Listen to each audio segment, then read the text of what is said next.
ทุ่มสุดตัวถวายหัวใจพักน้องหลายจึงตั้งใจเป็นแฟนที่ดีดิ้นรนทำทุกทางสร้างฝันฝากควักน้ำด้วยแรงที่มีหวังว่าความดี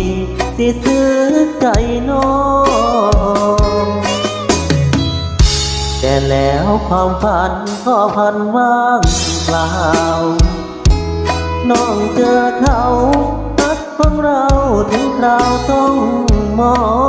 งอ้ายถูกลดหมดความสำคัญ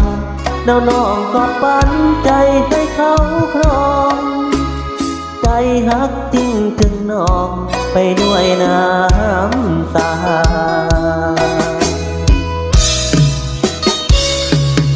ความจริงใจบ่ได้ซอยเอียงใครเลยเสียแห้งที่เคยพักดีกับน้องเลยมาความจริงใจบ่ได้ซอยเอียงใครเลยพักจึงลงเอยแบบหมดความหมายไร้ค่าหมดทั้งชีวิตที่ทำให้คิดเพื่อหักแก้วตาสุดท้ายได้แค่รู้ว่าความจริงใจพาอ้ายมาเสียใจอุตส่าห์ทุ่มเทหาเจ้าคนเดียวบ่แลเลี้ยวสายตาไปมองหาใครปรับตัวเองให้ดีกว่าเคยทำชดเชยจุดที่ได้ไปแต่ผลของความตั้งใจได้เพียงน้ำตา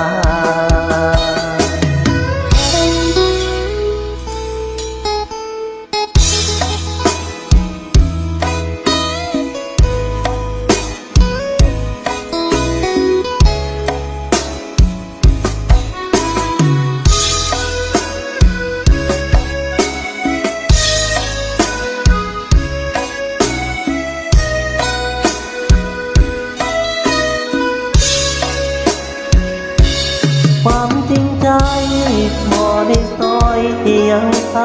เลยเสียแห้งที่เคยพักดีกับน้องเรื่อยมาความจริงใจบ่ได้ซอยเอียงใครเลยพักจึงลงเอย